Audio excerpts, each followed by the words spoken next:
Muy buenas tardes, buenos días, buenas noches. Em, Vamos con nuestro segundo video para finalizar esta exposición que estamos haciendo sobre el poder y la subjetividad en Foucault, analizando la filosofía, la educación y en este caso la ética, la relación existente entre los tres desde la visión de Foucault. Brevemente, lo que vimos la vez pasada es la forma como Foucault entiende el poder, sus manifestaciones, en cuanto a relaciones de fuerza, en cuanto a relaciones de fuerza. Y vimos que el poder lo abarca todo. ¿Por qué? Porque el poder traspasa nuestros cuerpos en las diferentes relaciones intersubjetivas que tenemos. Y no solo en las relaciones intersubjetivas que tenemos, sino de aquello que se produce a partir de dichas relaciones intersubjetivas. Vimos también que el poder toma la vida, según Foucault, en la época clásica europea, el poder se hace cargo de la vida. Y al hacerse cargo de la vida, ¿se acuerdan de eso de hacer vivir y dejar morir? Bueno, al hacerse cargo de la vida, el biopoder tiene dos mecanismos con los cuales trabajar esas relaciones de fuerza. Un mecanismo lo llamamos la anatomopolítica y el otro la biopolítica. Nosotros nos centramos en el primero, la anatomopolítica, y vimos que la anatomopolítica es la forma como el biopoder se hace cargo, moldea los cuerpos, moldea al individuo de una cierta manera para que sea útil, dirigido hacia ciertos objetivos. Lo último que vimos, creo yo, sí, lo último que vimos fue que la disciplina como técnica especializada de la anatomopolítica, hace una excisión, hace una separación entre normales y anormales. Normal va a ser aquella persona, hombre o mujer, que ha asimilado muy bien toda la parte disciplinaria. Nosotros vimos solamente dos elementos de esa parte disciplinaria, que fue el espacio y el tiempo. Lo ha asimilado tan bien que se ve como una persona normal. Es más, la gran mayoría de personas son normales porque han asimilado la disciplina y la llevan y la ejecutan todos los días de su vida, en los diferentes campos en los que se expresa. Pero también están aquellas personas que no han podido asimilar la disciplina por la razón que sea, y estas son considerados anormales. Vimos también de que existían, en líneas generales vimos que existían dentro de la sociedad disciplinaria instituciones disciplinarias como por ejemplo la escuela. Eh, y entonces esta diferencia entre normal y anormal hace que la normalización sea un eje central de la disciplina. A ver, voy a tratar de ejemplificar esto con algo que no dije la vez pasada, que tenía por decir y no dije. En el texto Historia de la locura en la época clásica, Foucault presenta de los archivos que investigó el caso de una mujer en Francia que, lo voy a decir con mis palabras, ¿ya? Que le dice a su papá, oye papá, ya es hora de que me case. Y el papá le dice, efectivamente hija, ya es hora de que te cases, yo también estaba pensando en tu matrimonio. Y ella le dice, bueno, está bien, entonces me voy a casar con Pedro, que es la persona a quien yo amo. Quedémonos con eso, yo amo. Estamos hablando de gente de clase media alta, con dinero. Y entonces el papá le dice, efectivamente te vas a casar, pero no te vas a casar con Pedro, porque Pedro no es de nuestra misma clase. Te vas a casar con Juan, que es un hombre hijo de una familia muy adinerada de clase alta que nos va a hacer bien a nosotros como familia. Va a asegurar el futuro de tus hijos y nos va a asegurar el futuro a nosotros. Ella le dice, no me voy a casar con este Juan, me voy a casar con Pedro, que es el hombre a que yo amo. Listo. ¿Qué pasa? Que entramos en el plano de lo normal y anormal, ¿cierto? Lo normal es que para esa época los muchachos y las muchachas se casaran, no por amor, sino por conveniencia de las familias que delineaban con quién se podían casar para mejorar el estado de vida que tenían. Esta mujer está rechazando esa normalización. Y entonces el papá trata de hacerla entrar en razón. Ojo aquí con ese concepto. La trata de hacer entrar en razón porque está sin razón. No está loca. Estar loco es una cosa. Está sin razón. No está entrando en razón. Y como no está entrando en razón, no es una persona normal. ¿Qué hizo el papá? Bueno, el papá entonces va a acudir a una institución disciplinaria que le ayude a él a que esta mujer entre en razón. Bueno, ni tan mujer. Más bien niña. Que entre en razón. ¿Cuál es esa institución disciplinaria? El hospital. Sí, el hospital. el hospital no era el lugar únicamente de reclusión de los enfermos, como más o menos lo entendemos hoy en día. En esa época, el hospital era el lugar de reclusión de enfermos, pobres, sí, pobres, sin razón y locos. Esta mujer, esta jovencita era sin razón. Entonces empezaron a aplicarle en esa institución una serie de técnicas para ayudarle a entrar en razón. Por ejemplo, bañarla en invierno con agua helada a mitad del patio para que gritara de dolor y entrara en razón. Y entonces le preguntaban, ¿con quién te vas a casar? Y ella seguía con la idea. No, me voy a casar con Pedro, que es el hombre que yo amo. Listo, no se ha curado. Venga, sigue un tiempo, medio año más, tratando de curarla con diferentes técnicas. ¿Con quién te vas a casar? Con Pedro, que es el hombre que yo amo. Nada, no se ha curado. Y apliquémosle otras técnicas más fuertes. Pasa, creo que un año, año y medio, no me acuerdo bien, como lo relata Foucault. Y esta mujer descubre algo. Esta mujer descubre que si sigue así, va a estar encerrada todo el tiempo en el hospital. Entonces ella cambia de parecer y dice, me voy a casar con Pedro. Ya no me voy a casar con Juan, me voy a casar con Pedro. Y entonces entra dentro del marco de la normalización y se la entregan al papá y le dice, ya está curada, ya es normal. Y entonces ella efectivamente sale y se casa con Pedro. Bien. Sociedad disciplinaria, normal y anormal, eso fue lo último que vimos. Ahora bien, ¿qué va a pasar? Que le van a hacer una crítica fuerte a Foucault porque le van a decir, bueno, está bien, señor Foucault, usted dice que no hay nada fuera del poder, que todas las relaciones de poder son relaciones de fuerza que nos cruzan a nosotros y por lo tanto no podemos salir de ellas. Es más, usted dice que el sujeto es una creación del poder, todos somos una creación del poder. Y como somos una creación del poder, entonces usted se está contradiciendo. Porque está diciendo que las relaciones de fuerza necesitan de la libertad para poder ser relaciones de fuerza, es decir, para ejercer el poder. Pero no encontramos la libertad cuando el poder es aquel que determina la forma como nosotros pensamos, sentimos y vivimos a partir de estructuras de relaciones de fuerza que ya están creadas en un exterior. Entonces, en realidad, no somos subjetividad, somos sujetos sujetados, y únicamente sujetos sujetados. Y entonces Foucault comienza a abordar una línea del poder que hasta ese momento no había abordado. Estoy hablando más o menos a finales de los años 70, 79, comienzos de los 80. Comienza a trabajar una línea del poder que no había abordado y que es la que yo voy a tratar de exponer en alguna que otra cosita chiquitita. Foucault va a decir, efectivamente, miren, no podemos negar que existen relaciones de fuerza que configuran a los sujetos de determinadas maneras dependiendo de la sociedad y el tiempo. Bueno, y en eso creo que podemos estar de acuerdo, ¿no? Tampoco podemos negar que el poder crea sujetos, que los conforma de una determinada manera según las relaciones de fuerza que existen en una época y en una sociedad determinada. Pero ojo, eso no es directamente proporcional a que las personas no puedan crear su subjetividad. Una cosa no lleva a la otra. Es decir, aunque existan esas relaciones de fuerza y nosotros estemos condicionados por ellas, eso no quiere decir que las personas, de manera individual y colectiva, no podamos crear una subjetividad. Es decir, la posibilidad de la subjetividad sí está, porque la libertad está ahí. Se presenta, se da, en el caso de que se presente y se dé, ¿no ve? Entonces, ¿qué es lo que va a decir Foucault?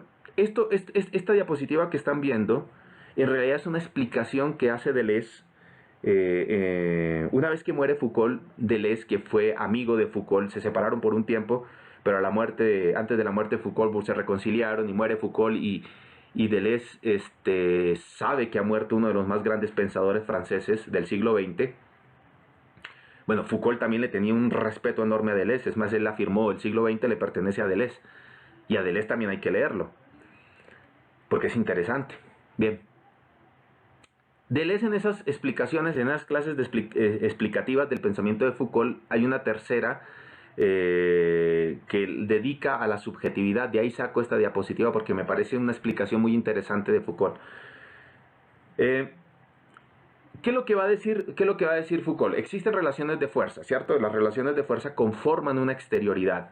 Entonces, cuando yo llego al mundo, ya hay una exterioridad conformada. No es que yo llegue y conmigo se configuren las relaciones de fuerza. Las relaciones de fuerza ya están configuradas. Más o menos como, a ver, cuando yo nazco, no es que exista la puerta. La puerta ya existía cuando yo nací. Entonces, cuando yo nazco y voy creciendo, yo me configuro a que existe una puerta y empiezo a conocer cómo se maneja una puerta, ¿cierto? Que se abre, que se cierra, que tiene una manija, que puede ser de madera, que puede ser de metal, que puede ser, bueno. Yo me adapto a eso, al exterior, porque el exterior me va configurando de una determinada manera. Entonces, ¿qué es lo que va a decir la explicación de Deleuze a partir de Foucault? Va a decir que efectivamente existen fuerzas en el exterior que afectan y son afectadas. Recuerden que la configuración de las relaciones de fuerza puede ir cambiando. Eso ténganlo en cuenta, lo que dijimos la vez pasada. Ese exterior, esas relaciones de fuerzas exteriores, ¿sí? ¿Qué es lo que hacen? Hacen un gobierno. Gobiernan. Tratan de gobernar a las personas. Tratan de dirigirlas. Recuerden que yo les dije muy brevemente, sin entrar a explicar eso fuertemente, les dije que las relaciones de fuerza es parte de la gubernamentalidad. Es decir, el querer conducir la conducta de otra persona. Cuando uno quiere conducir la conducta de otra persona, uno quiere gobernar sobre esa persona. Entonces existe el gobierno de los otros. Existen unas relaciones de fuerza que nos configuran de una determinada manera, ¿cierto? Como gobierno para que seamos útiles a unos fines, a unos proyectos, a unos objetivos ya trazados. Eso es el exterior, ese es el exterior. Bien, Foucault va a decir, la explicación de Deleuze, de Foucault va a decir, efectivamente se crea el exterior, y porque hay un cierto tipo de exterior configurado dentro de una sociedad y un tiempo, recuerden que en una misma sociedad se puede configurar las relaciones de fuerza de manera distinta con el paso del tiempo. ¿Sí? Bien. Colonia, conquista, ¿sí? Bien. Por ejemplo, por dar dos ejemplos, no es lo mismo la conquista que la parte de la colonia. Bien. Ese exterior que está ahí y que me ha configurado y que lo ha configurado usted de determinada manera, permite, en la libertad que existe de las relaciones de fuerza, permite la creación de un interior. Es decir, permite la creación de la subjetividad. ¿Qué es ese interior? Es una fuerza que se pliega sobre sí misma, ¿sí? Y que desea gobernarse a sí misma. A ver, tenemos el exterior, que hay unas relaciones de fuerza direccionadas de diferentes maneras que tratan de gobernarme de una determinada manera a mí. Pero ese exterior permite una invaginación, ¿sí? La creación como una especie de huequito en el que puedo crear o se puede crear la interioridad de la exterioridad. Es el interior del exterior, porque existe un exterior configurado de una determinada manera, se crea un interior, ¿sí? Y ese interior lo que quiere es un gobierno de sí mismo, quiere gobernarse a sí mismo. Entonces aquí es donde entra el campo de la subjetividad. Es un poder ya no exterior. El poder exterior sigue existiendo. Yo me la sigo viendo con ese poder exterior, efectivamente, pero también tengo la posibilidad de crear mi propio poder sobre mí mismo. Es el sí reflexivo que cae, que se busca, pero porque existe una exterioridad. A ver, vamos a dar un ejemplo, grosso modo. Voy a tratar de darme a entender con este ejemplo de una subjetividad colectiva. Subjetividad colectiva. Existe un exterior el año pasado, aquí en Bolivia. Hay unas relaciones de fuerza que configuraron un exterior. Y ese exterior viene con la no aceptación de un referéndum. Bueno, sí lo aceptaron, pero le buscaron los mecanismos para pasárselo por encima. Ese exterior configura a un grupo de personas que hacen lo que el poder ejecutivo quiere. Ese exterior configura unas relaciones de fuerza que muestran la no aceptación o la supuesta no aceptación de una segunda vuelta en las elecciones. Y ese exterior, fíjense acá, ese exterior como está dado, que es el exterior aquí en Bolivia, ¿sí? que no es el mismo exterior de Venezuela, porque esto mismo no ocurrió en Venezuela, que no es el exterior de Nicaragua, porque esto mismo no ocurre en Nicaragua, que no es el exterior de Cuba, porque esto mismo no ocurre en Cuba, ni en Argentina, ni en Colombia. Es el exterior de acá, que está configurado bajo ciertas relaciones de fuerzas, va a crear una interioridad. Es decir, va a despertar un ser subjetivo social. Y ese ser subjetivo social dice, bueno, pues así no quiero que me gobiernen. De esta manera, no. Y hay una resistencia. Y esa resistencia que es una interioridad de la exterioridad. Cuando yo digo interioridad de la exterioridad, es que el interior se ha constituido a partir de un exterior ya existente. Ese interior va a decir, gobierno sí, pero no de esta manera. Y entonces busca dentro de sí mismo la expresión de una resistencia frente a esa exterioridad. Entonces, el interior, ¿qué va a ser? La subjetividad, ¿qué va a ser según Foucault? La interioridad va a ser la resistencia frente a las relaciones de fuerza que me han configurado y que me quieren seguir configurando de una determinada manera y yo me resisto frente a ellas. Y resulta que muchos de los bolivianos se resistieron frente a esas relaciones de fuerza que ya se habían configurado. Y dijeron, gobierno sí, pero así no. Se resistieron, crearon una subjetividad. Deleuze va a decir algo interesante que a mí me costó mucho trabajo asimilarlo. Deleuze va a decir, la interioridad nunca es una interioridad individual propia del individuo. Es una interioridad individual propia de la exterioridad. Es decir, la exterioridad, porque conforma relaciones de fuerza, ciertas relaciones de fuerza, va a permitir ciertas interioridades, la creación de ciertas interioridades en tanto despliegue del gobierno de sí mismo y resistencia frente a ese exterior. Entonces la interioridad es la que permite la subjetividad. Entonces sí somos sujetos que hemos sido creados y moldeados de una cierta manera bajo ciertas relaciones de fuerza, que son cambiantes efectivamente, pero permite también la interioridad, que es un gobierno de sí mismo, el gobierno de sí mismo, el cual es una forma de resistencia. Bien. Entonces, Foucault va a decir, fíjense acá, este gobierno de sí mismo no es otra cosa que una tecnología, que no es otra cosa que una técnica. El problema con Foucault es que a veces tecnología, la diferencia de técnica, y en otras técnicas es lo mismo que tecnología. A ver, y él va a decir, existen, retomando a Habermas había propuesto 3 tecnologías, él va a retomar a Habermas, Foucault va a retomar a Habermas, va a decir, no solamente existen 3 tecnologías, existen 4 tecnologías. Primero, la tecnología de la producción. Una tecnología de producción es aquella que permite producir y transformar cosas, ¿cierto? Se transforma cosas con esos tipos de tecnologías. Pero además también existe la tecnología de signos, que permite usar esos signos, unos símbolos para darles sentido, para comunicarnos de unas determinadas maneras. Por ejemplo, matemáticamente, a partir de la biología, ¿cierto? Si yo digo ADN, usted me entiende. También existen las tecnologías del poder, que tienen que ver con la exterioridad.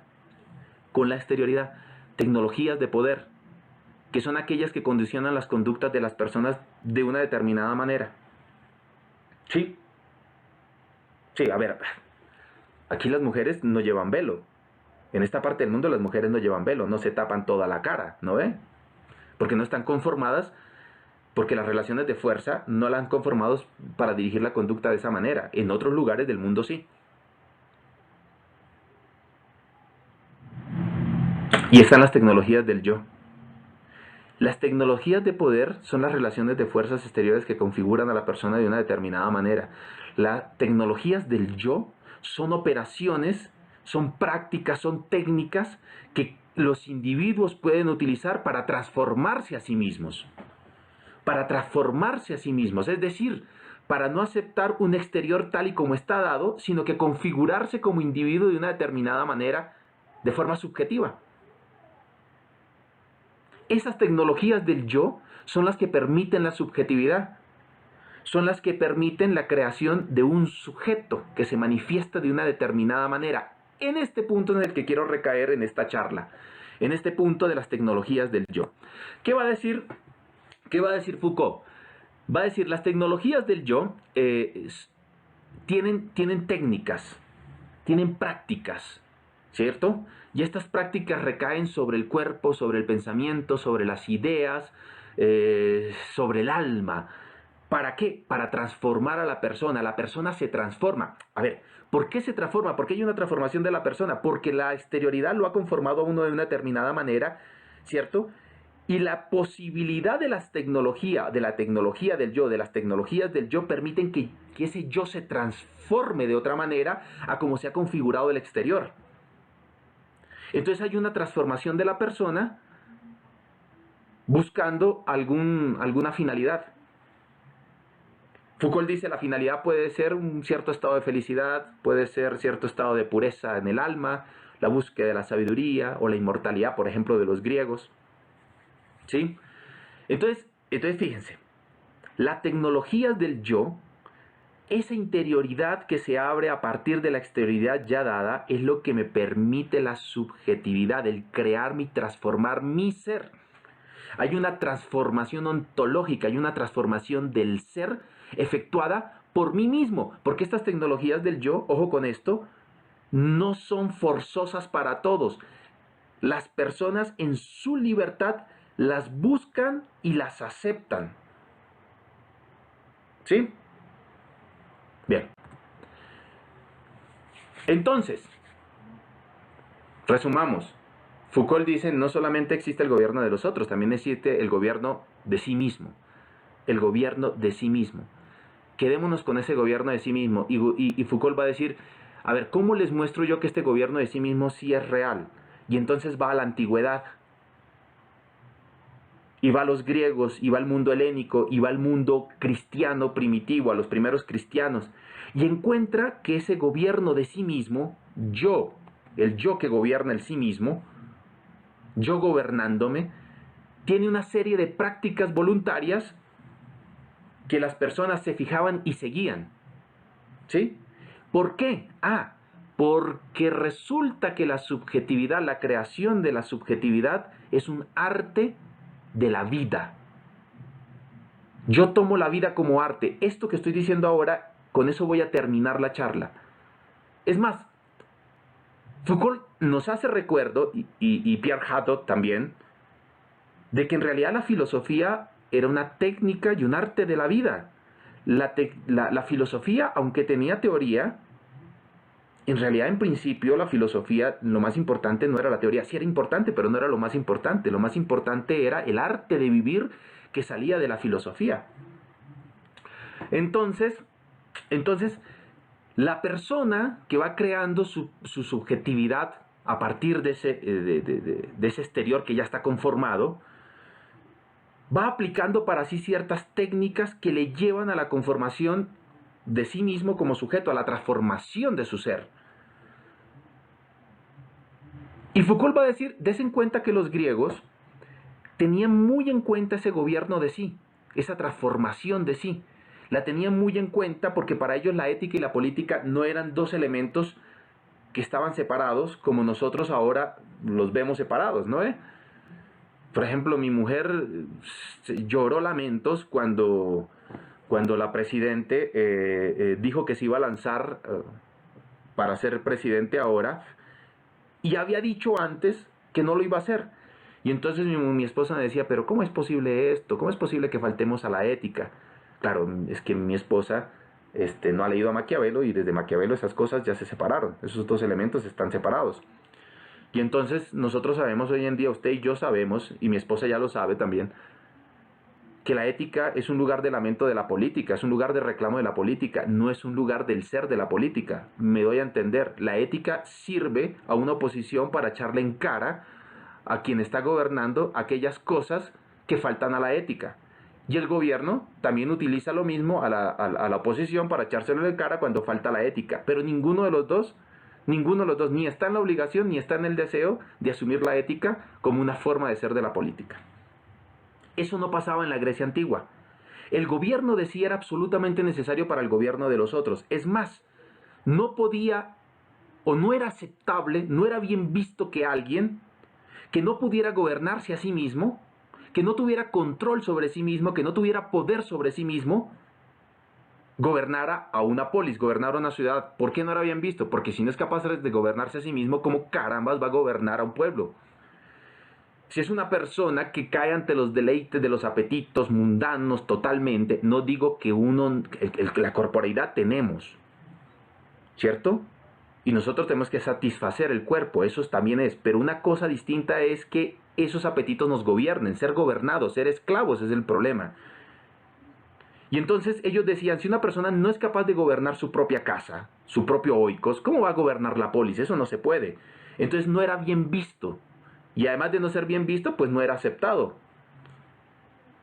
Y entonces el gobierno de sí estaba casado con el gobierno de los otros. Y el gobierno de sí era mostrar públicamente que uno tenía dominio sobre sí mismo. Que uno podía gobernarse a sí mismo bajo ciertas técnicas. Técnicas, cuando yo hablo de técnicas, son prácticas que uno asume en la vida cotidiana para gobernarse a sí mismo. ¿Sí? Bien. Entonces, tenemos el caso de Alcibíades. Sigamos con el gobierno de sí y el gobierno de los otros para los griegos. Para ellos estaba muy relacionada la ética y la política, recuerden. Alguien que no se gobierna a sí mismo, que no es ético, no puede gobernar una polis. Hoy en día es otra cosa, ¿no? Alcibíades, que lo muestran como el hombre más bello que existía en Atenas, tan bello que los hombres se enamoraban de él y las mujeres también se enamoraban de él. Bueno, esto del enamoramiento entre hombres era una cosa normal en la época común, en la época, quitemos la palabra normal, era aceptado en la época de Sócrates, de Platón, aunque ahí fue cambiando la perspectiva, porque tiene una connotación política que no voy a entrar a explicar acá. Alcibíades quiere lanzarse a la vida pública, quiere lanzarse a la vida política, quiere gobernar la polis, quiere gobernar Atenas. Y resulta que nadie lo ha dirigido, nadie le ha ayudado por el camino para encontrarse a sí mismo, es decir, para tener un gobierno de sí. Y Sócrates, cuando él ya está teniendo barba, Alcibíades cuando ya está teniendo barba, es decir, cuando los demás hombres ya no lo están mirando, Sócrates se declara su amante. Pero ojo, amante no en el sentido físico, en el sentido filosófico, es decir, aquella persona que lo puede dirigir para que encuentre el gobierno de sí mismo. Y le da ciertas indicaciones. El problema con Alcibíades es que no toma esas indicaciones para sí, y entonces quiere gobernar la ciudad sin haber aprendido a gobernarse a sí mismo. Lo único que iba a lograr Alcibíades era ser un tirano. Es más, Atenas lo echa. Si ustedes han leído la historia, Atenas lo echa por traidor. Y efectivamente traicionó a Atenas. Y entonces, ¿cómo es posible para los griegos, para los atenienses, cómo es posible que una persona gobierne a los demás si no tiene gobierno de sí mismo? Por lo tanto, se crea una subjetividad, una necesidad de la subjetividad, el yo, que toma propiedad del sí mismo y lo conduce de una cierta manera, ¿sí? De una cierta manera interior, que es resistencia a ese exterior que existe. ¿Sí? A ver, demos un ejemplo del mundo cristiano y volvamos acá. La fidelidad es una técnica de sí. Sí, la fidelidad es una técnica de sí, porque cuando nace el cristianismo el hombre se puede acostar con las mujeres que quiera y no hay ningún problema. Si tiene un montón de esclavas, las esclavas les pertenece, el cuerpo de las esclavas le pertenece y no tienen ninguna necesidad de pedir permiso. La fidelidad comienza como una técnica de sí, de un grupo de personas que dice, si la exterioridad dice que yo me puedo acostar con las que sea, como sea, en donde sea, y mi mujer no puede decir nada, bueno, entonces la técnica de sí va a ser que no me voy a acostar con ella, sino que solamente voy a mantener relaciones con mi mujer y con eso demuestro un dominio de sí, de que me puedo gobernar a mí mismo. Ahora bien, fíjense acá que estamos hablando de gobierno, el gobierno de sí mismo. Y hay una cuestión muy interesante que Foucault saca a la luz, no es el único que habla de ello, ni es el primero, pero es alguien que cuando en el año 80-81, cuando da sus clases en el college, muestra la diferencia entre la psicagogía y la pedagogía. vuelve a traer la psicagogía. ¿Qué es la psicagogía? Es la conducción del alma. El alma, la conducción del alma. Para la conducción del alma se puede necesitar maestro o no se puede necesitar maestro. Es decir, alguien puede operar técnicas sobre sí mismo para conducir su propia alma. Por favor, alma no en el sentido cristiano, estamos hablando de los griegos. Alma como totalidad de las acciones que hace una persona en cuanto ser humano, ¿listo? O necesita de un maestro que lo dirija porque solo no puede. Está bien, pero hay una conducción del alma, se conduce el alma de unas ciertas maneras. Y entonces psicagogía no va a ser lo mismo que pedagogía. Y Foucault va a hacer la diferencia, por aquí, a ver, ¿dónde está ese textito? Foucault va a hacer la diferencia entre psicagogía y pedagogía y la va a hacer de una manera muy interesante. Permítame leerles la última parte de una de las clases de Foucault que está en el texto La hermenéutica del sujeto. Va a decir, llamemos pedagógica, si quieren, a la transmisión de una verdad que tiene la función de dotar a un sujeto cualquiera de aptitudes, capacidad, saberes, etcétera, que no poseía antes y que deberá poseer al término de esa relación pedagógica. Si llamamos pedagógica, por lo tanto, la relación consistente en dotar a un sujeto cualquiera de una serie de aptitudes definidas de antemano, creo que se puede llamar psicagogía la transmisión de una verdad que no tiene la función de proveer a un sujeto cualquiera de aptitudes, etcétera, sino la de modificar su ser. Entonces, los maestros en la antigüedad, más que enseñar como nosotros, maestros, profesores hoy en día, maestros es una cosa enorme, profesores hoy en día, que queremos transmitir habilidades, conceptos, saberes, ciertos valores, ¿cierto? Y queremos que al final de la actividad pedagógica los muchachos muestren que los han asimilado. En realidad el psicagogo, lo que plantea la psicagogía no es tanto eso. Sí se vale de conocimientos, sí sirven los conocimientos, pero no es el punto final al que se quiere llegar. A lo que se quiere llegar es a la transformación del ser de la persona. Es decir, que la persona aperture su interioridad. Que existe un exterior, que la persona se le lleva el alma de la persona, conducir psicagogía, conducir el alma de la persona hasta un punto para que ella pueda dirigirse de ahí en adelante a sí misma. No sé si la pedagogía esté planteada hoy en día para eso. Ustedes me dirán si la pedagogía está planteada para que al final, a mitad del trayecto, el muchacho se pueda dirigir solo, o la pedagogía está planteada para que el muchacho siempre necesite de un maestro. La psicagogía, como conducción del alma, permitía que la persona pudiera abrir ese interior y crearse como sujeto. Entonces Foucault va a hacer la diferencia entre pedagogía y psicagogía y va a decir, si la pedagogía la vamos a entender como aquella transmisión de conocimientos, saberes, aptitudes, habilidades que son necesarias. Hoy en día hablamos de habilidades duras, de habilidades blandas, ¿cierto? Ciertos valores que al final del trayecto el muchacho tiene que mostrar, ¿no? Y tiene que seguir mostrando el resto de su vida frente a alguien que se lo exige. La psicagogía no busca eso. La psicagogía lo que busca es que la persona entienda que se puede crear como sujeto, que abra la interioridad y que se gobierne a sí mismo. Por lo tanto, el maestro es un maestro temporal. Es un maestro temporal que camina con el estudiante hasta un cierto punto y de ahí en adelante lo deja solo porque tiene que aprender a gobernar la vida. Estamos hablando entonces de dos tipos de conocimientos distintos. No estamos hablando de un conocimiento epistemológico. Estamos hablando de un conocimiento de sí. Entonces, unámoslo.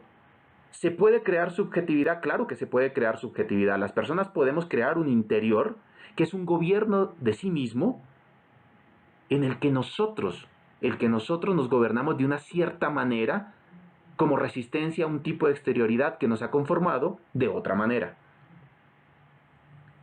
Medio loco, ¿no? Ahora bien, esta psicagogía tiene prácticas.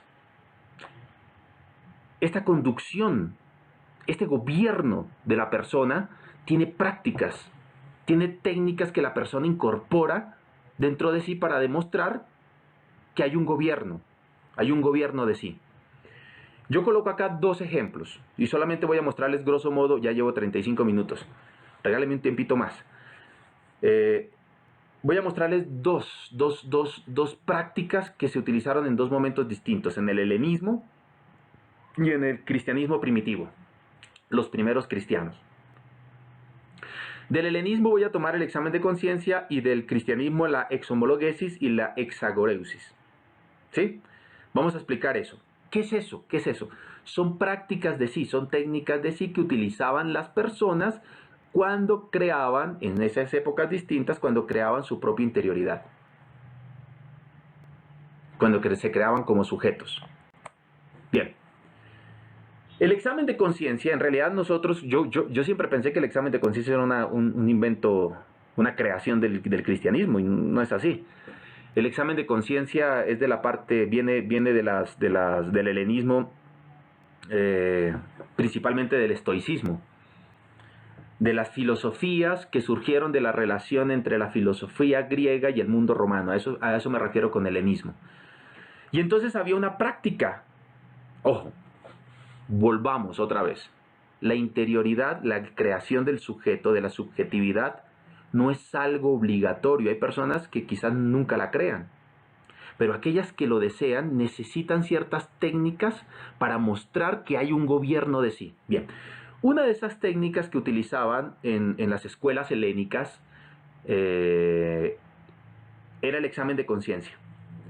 Sí, a mí me enseñaron cuando yo hice la primera comunión en Colombia, cuando era un peladito en Colombia, me enseñaron que primero, antes de confesarme, tenía que hacer un examen de conciencia. El examen de conciencia del cristianismo no va a ser el mismo que el examen de conciencia de estas escuelas helénicas. ¿Qué era el examen de conciencia? El examen de conciencia para estas escuelas helénicas era una técnica que las personas utilizaban, algunas personas utilizaban para el gobierno de sí. En la mañana se fijaban todo lo que iban a hacer en el día. Y entonces se preguntaban, ¿qué debo hacer hoy? ¿Cómo debo hacerlo? ¿Y por qué debo hacerlo? ¿Bajo qué principios tengo que moldear el día de hoy con las actividades que tendré? Pasa el día, llega la noche y antes de dormir, cuando hay el silencio, Séneca dice, cuando mi mujer se ha callado, eso lo dice Séneca, no yo. Y entonces hay una revisión. ¿Una revisión de qué? Una revisión de lo que se hizo, cómo se hizo, por qué se hizo y si todo se realizó como se había pensado en la mañana, es decir, bajo los principios que se habían pensado en la mañana. ¿Qué era lo que se buscaba con esto? Lo que se buscaba era una administración de la propia vida. Y entonces al finalizar del día, la persona colocaba en la balanza lo que había hecho y cómo lo había hecho con los principios que quería que dirigieran ese actuar. Aquí en el examen de conciencia no hay búsqueda de pecado, no hay búsqueda de culpa, no hay remordimiento, lo que hay es una administración de la vida. Yo me quiero administrar de esta determinada manera bajo estos principios. ¿Sí? El político que se quiera administrar a sí mismo, supongamos hoy en día, inventemos que exista un político que se quiera administrar a sí mismo bajo el principio de no robo. Entonces en el día vamos a suponer que este político es un estoico, ¿cierto? Entonces, o un epicureísta. Y entonces hace un examen de conciencia en el día, de cómo actuó, por qué actuó, bajo qué principio, que el principio es no robo. Y entonces administra la vida y muestra a los demás que efectivamente es una persona honrada y levanta sus manos, ¿cierto? Yo no robo. El examen de conciencia era una práctica de sí, una técnica de sí, que ayudaba a saber cómo se estaba conduciendo la propia vida. El examen de conciencia en el cristianismo va a ser otra cosa, va a seguir siendo una técnica, pero va a tener otro sentido. Va a tener el sentido de la búsqueda de aquello que se infringió en cuanto a pecado frente a Dios. Ser consciente de eso para poder verbalizarlo, es otra cosa. Vean. Práctica de sí. Resulta que los primeros cristianos, el cristianismo también va a retomar varias técnicas y prácticas que se tenían en la antigüedad y las va a adoptar, pero también va a crear las propias. ¿Sí? Por ejemplo, los ejercicios espirituales que fueron tan famosos el siglo pasado, a mediados del siglo pasado, eran técnicas de sí. Es más, los ejercicios espirituales ya los tenían los griegos. Los primeros cristianos tenían diversas técnicas, pero yo les voy a mostrar dos que son sobre las cuales se detiene mucho Foucault para demostrar cómo se creaba interioridad dentro del cristianismo, en resistencia al mundo exterior romano que existía, que era politeísta, que aceptaba las relaciones sexuales por doquier, como quieran, que aceptaba la gula, que aceptaba un montón de cosas, estaba configurado, había una resistencia, se creaba una interioridad dentro del cristianismo. Y Foucault le da mucha importancia a dos de esas técnicas, a dos de esas prácticas de sí, la exhomologesis y las exagoresis. Vamos con la primera, rápidamente, yo sé que deben estar cansados. Las exhomologesis, ¿qué era? Era la penitencia. La penitencia, pero la penitencia no como la entendemos nosotros ahora, sino como la entendían los primeros cristianos. La penitencia era una teatralización, no porque se armara una obra de teatro, sino porque se mostraba exteriormente, afuera, a las personas. Cuando una persona había incurrido, había caído en pecado o había hecho algo en contra de lo que dictaba la iglesia primitiva, tenía que purgar una penitencia y tenía que mostrarse frente a los demás como penitente. Es decir, que le estaba doliendo lo que había hecho, que había arrepentimiento, que no quería volver a hacerlo, que quería ser aceptado nuevamente en el seno de la iglesia. Sí, hice esto, pero no lo quiero volver a hacer. Miren cómo estoy de penitente. Se muestra como una persona arrepentida y penitente que está avergonzada, que está arrepentida y está avergonzada. A ver, les leeré. ¿Dónde está? De acá, les leeré de este otro texto que es el inicio de la hermenéutica de sí, una par de conferencias que dictó Foucault. Le leeré un pedacito para que veamos esto de la exhomologesis. Tertuliano, el padre de la iglesia, uno de los padres de la iglesia, dice, aquí estoy con una confusión. Sé que perteneció a la iglesia primitiva, pero voy a retirar esto de padre de la iglesia. No estoy ya tan seguro, ¿ya? Pero sí perteneció y fue muy influyente dentro de la iglesia primitiva. Él decía, viendo esto de la exhomologesis, dice, el penitente lleva un cilicio y está cubierto de ceniza. Está miserablemente vestido, es llevado de la mano y conducido a la iglesia, se postra ante las viudas y el sacerdote, se cuelga de los bajos de sus vestimentas, besa sus rodillas. Hay alguien que está mostrando su arrepentimiento frente a algo que hizo y que es considerado que va en contra de lo que la iglesia y Dios manda. Pero hay otro caso más abajo que es interesante, que es de una mujer de clase alta romana que se ha convertido al cristianismo y que cometió el grave pecado de casarse con un segundo hombre cuando el primero todavía seguía vivo. O sea, el primero no había muerto y esta señora se casó con el segundo y eso ya era pecado. Entonces le hicieron ver que estaba en pecado y que le iban a echar de la iglesia. Entonces esta señora que se llamaba Fabiola, entra también en penitencia. Y dice, Fabiola era una mujer, una conocida noble romana que se había casado por segunda vez antes de la muerte de su primer marido, lo que era muy grave y estaba por tanto obligada a hacer penitencia. Fabiola estaba entre los de rango de penitente, el obispo, los curas y el pueblo lloraban con ella, su cabello desordenado, su cara pálida, sus manos sucias, su cabeza cubierta de cenizas. Se golpeaba el desnudo pecho y se golpeaba la cara con la que había seducido a su segundo marido. Bueno, usted dirá, ¡qué locura! Bueno, estamos en el siglo XXI, ¿no? Esto que les estoy diciendo eran prácticas de sí, técnicas de sí, en las que se asumía una interioridad como resistencia frente a una exterioridad. Eso ténganlo siempre en cuenta. Y la segunda práctica de sí que iba ligada a la primera era la exagoresis.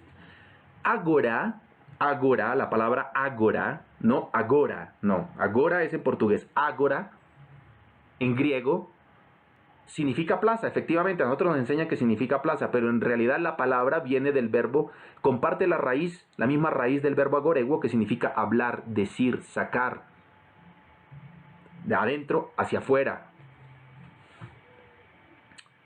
La exagoresis, ¿qué era? Era la búsqueda interior de aquello que iba en contra de los lineamientos que Dios había dado y que llevaba a que el alma entrara en pecado o que hubiera llevado al pecado. Por lo tanto, era la necesidad de poder, la absoluta necesidad y obligatoriedad de decir, de confesar. El cristianismo es una religión de confesión, netamente de confesión. Se busca en la intimidad aquello que ha ofendido a Dios y se dice. ¿A quién se le dice? Al maestro, al sacerdote que va a ser el guía espiritual de la persona, no por un ratico como la psicagogía. La psicagogía es por un tiempo, mientras que la persona se gobierna a sí mismo. En este caso, la persona, el cristiano, necesita el gobierno, la conducción de otra persona en este campo espiritual para poder decirle aquello que le pesa por dentro, confesar aquello que le pesa por dentro porque ha ofendido a Dios o a la iglesia. Muy bien, ya hemos visto entonces, fíjense acá, ya hemos visto, resumamos, hemos visto que Foucault va a decir frente a los ataques que le hicieron de que el poder crea al sujeto y entonces estamos encadenados y no podemos salir de ahí. Foucault va a decir sí podemos crear subjetividad porque existe la libertad para hacerlo. ¿Cómo se crea la subjetividad? Se crea en el interior del exterior, porque existe un exterior con ciertas relaciones de fuerza que nos conforman de una determinada manera, existe un interior en el que nosotros conformamos un tipo de resistencia frente a ese exterior. Ese interior es nuestra subjetividad, es nuestra conformación como sujetos.